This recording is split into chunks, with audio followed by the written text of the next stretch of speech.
Welcome to Black History 365 The Throwdown, a series where I explain, educate, and explore historical events, unsung black figures in world history, and recount the struggles and triumphs of black people worldwide. I'm your host Yasuke, and in this episode, I'll be presenting the story of the first black samurai of Japan, Yasuke. Before there was Afro samurai, the first black samurai was a slave from Mozambique, Yasuke.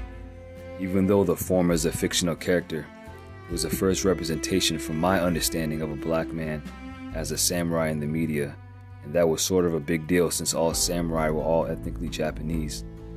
Afro was feared for his swordsmanship by those ethnic Japanese characters that were born and raised on the land that cultivated samurai culture.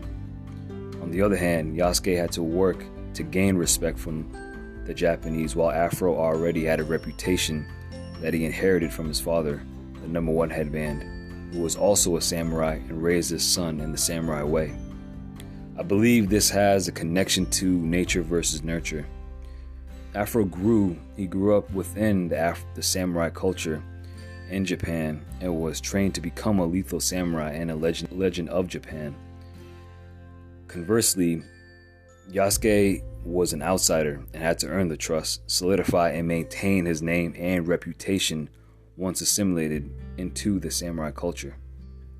The Portuguese were the first Europeans to arrive in Japan, and they had brought with them their African slaves.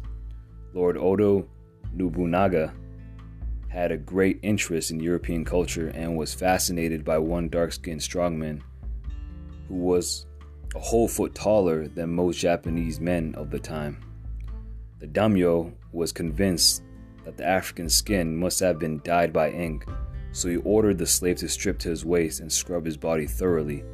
Then, although Yasuke was able to speak only a little Japanese, he greatly impressed Lord Nobunaga. Nobunaga then brought the former slave into his service, granting him a sum of money, a house, and a katana. From that point on, Yasuke remained an important member of the daimyo, loyally serving him as an honored samurai. He had gone from being a piece of Portuguese property to becoming a member of the Japanese elite. And this concludes this episode. For more information on this podcast, you can check out my blog site at Black History 365 The Throwdown at WordPress.com. And you can find episodes from all seasons on there. The show is made possible by Anchor, which is providing a great and easy to use service for new and seasoned podcasters. If you enjoy learning something new from the show, then make sure to subscribe on Spotify or whichever platforms you listen to your podcasts on. By doing this, you'll stay up to date with my future episodes. Remember that Black history should be learned about and celebrated every day and not just in 28 days. So stay educated, and thank you for listening. I'm your host Yusuf, and until the next episode, peace.